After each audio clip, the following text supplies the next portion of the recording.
Sop buah, minuman manis dengan taburan buah ini seolah menjadi salah satu primadona di bulan Ramadan. Kebiasaan masyarakat Indonesia berburu minuman segar dan dingin menjadikan sop buah salah satu minuman favorit pembatal puasa. Tapi tahukah Anda, dalam sop buah ada beberapa buah yang akrab dengan legenda bahkan disebut-sebut sebagai buah surga.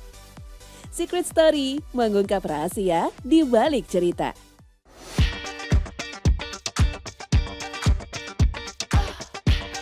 Meski sop buah punya banyak variasi, banyak catatan yang menyebut bahwa sejarah sop buah berasal dari belakang Gedung Sate Bandung. Kala itu, Pak Ewok, seorang penjual es campur di era 90-an, ingin menambah menu sebagai variasi. Alih-alih membuat es buah, Pak Ewok justru mengkombinasikan buah-buahan dengan kuah kental susu dan juga sirup. Jadilah sop buah seperti yang kita kenal sekarang. Dan untuk membedakan dari es buah, Pak Ewok ini menamakan sop buah. Jadi sop buah ini memang bahan-bahan utamanya itu buah-buahan ditambahkan dengan kuah yang memang lebih banyak sebenarnya kuahnya gitu. Jadi seperti sup, sehingga disebut sup buah. Tak hanya kuah yang berbeda, Pak Ewok pun memberikan isian yang lebih kaya dari es buah. Es buah cenderung menggunakan isian buah seperti pepaya, bengkoang, nanas. Biasanya buah ini akan direndam di kapur sirih agar tidak cepat lembek ketika disajikan. Tetapi pada sop buah, nyaris semua bahannya dipotong dan langsung dicampur dengan es dan kuah saat itu juga. Nah kalau sop buah benar sama juga buah gitu. Tapi buah yang ditambahkan itu biasanya melon, ya, semangka, ada buah naga gitu. Ada juga beberapa yang menambahkan sih setelah Pak Ewok nih ya, ada buah leci juga ditambahkan di situ. Setelah itu, menu sop buah pun menyebar ke berbagai daerah, terutama wilayah Jawa Barat dan sekitarnya. Meski mengkonsumsi sop buah bisa setiap saat, kehadirannya seolah menjadi semakin semarak, terutama ketika bulan puasa. Oke, secara tradisi sop buah nih memang tidak disajikan di acara khusus ya. Akan tetapi menjadi tradisi umum gitu, bahwa dijadikan menu berbuka atau iftar gitu. Jadi memang kita akan lebih sering menemukan pada saat di bulan puasa.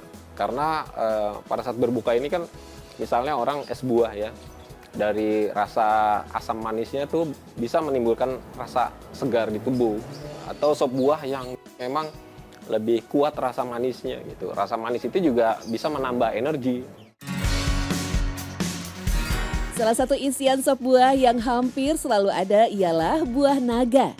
Terkadang buah naga juga turut berperan dalam membuat kuah sop buah berwarna kemerahan. Masuk ke Indonesia di tahun 70-an, buah naga memang terbilang baru-baru saja dikembangkan di kawasan Asia. Pada tahun 1870, saudagar-saudagar Perancis membawa buah ini dari Guyana, Amerika Selatan. Memang buah yang disebut pitaya di daerah asalnya ini banyak tersebar di Meksiko, Karibia, sampai Amerika Tengah. Jauh sebelum buah naga dikonsumsi, pohon buah ini awalnya hanya dipelihara sebagai tanaman hias.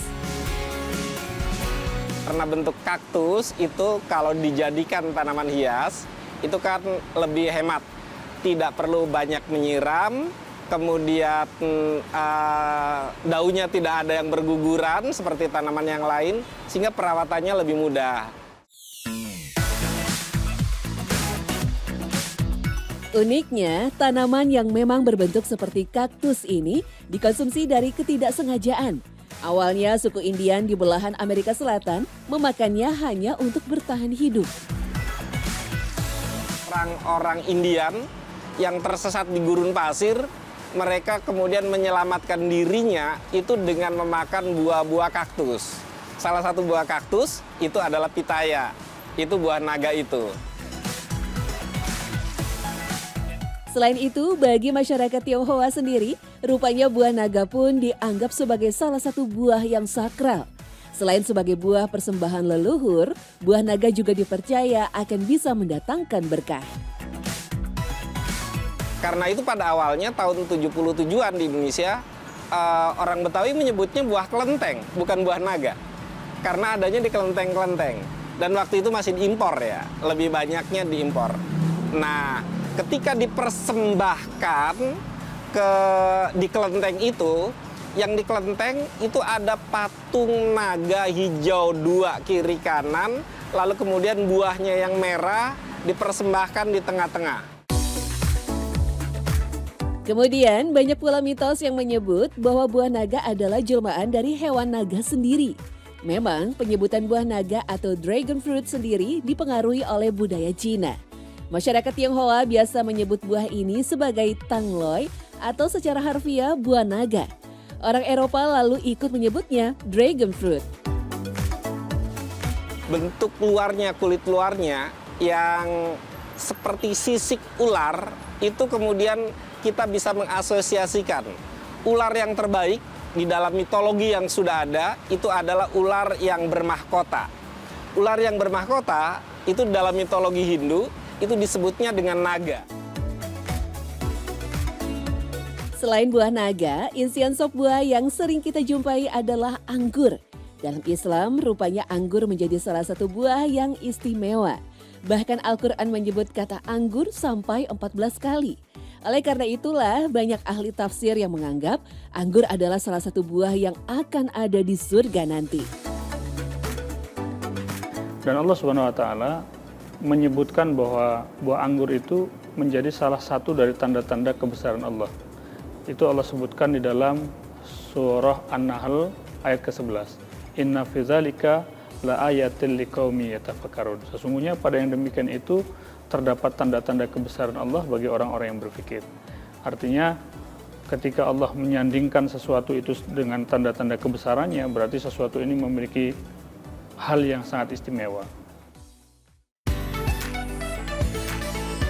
Bahkan jika dirunut dari sejarah, buah anggur adalah salah satu buah tertua yang umurnya hampir sama dengan peradaban manusia. Diperkirakan dari 8.000 tahun yang lalu, anggur sudah dikonsumsi manusia dalam bentuk buah segar ataupun yang dikeringkan.